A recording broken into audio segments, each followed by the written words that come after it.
Why is it so hard to start a good habit, but yet even harder to break a bad one? Well, the answer lies within our brains.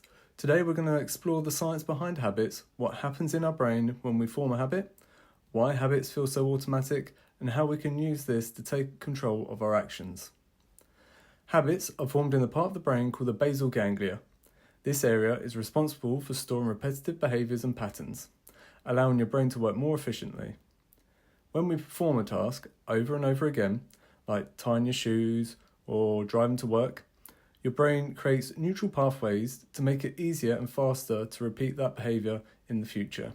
Like I mentioned before, it's your brain's way of saving energy. This is why habits feel so automatic. Your brain has literally rewired itself to do the same task without much thought.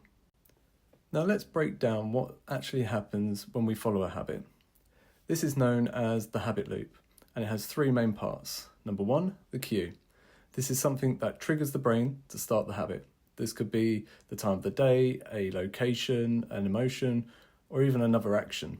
For example, seeing your phone light up might cue you to check your notifications. Number two, the routine. This is the behaviour itself, the habit that you perform, in this case, grabbing your phone and scrolling through social media. And number three is the reward. Finally, there is a payoff. It reinforces the habit, like a hit of dopamine when you see a funny meme or a notification from a school friend. Over time, this loop becomes stronger, making the habit harder to break or change. Here's the tricky part. Your brain loves rewards, even if they're tied to a habit that aren't good for you. That's why breaking bad habits can feel impossible.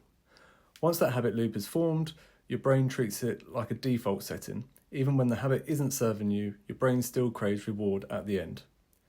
But there's good news. You don't have to fight your brain. You can work with it. By understanding how the habit loop works, you can start to tweak it. For example, if you want to break a bad habit, try replacing the routine in the loop with a healthier one.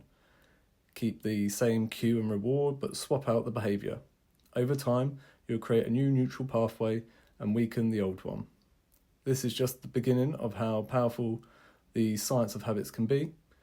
In the next video, we'll talk about the hidden power of habits and how making tiny, consistent changes can create massive transformations in your life.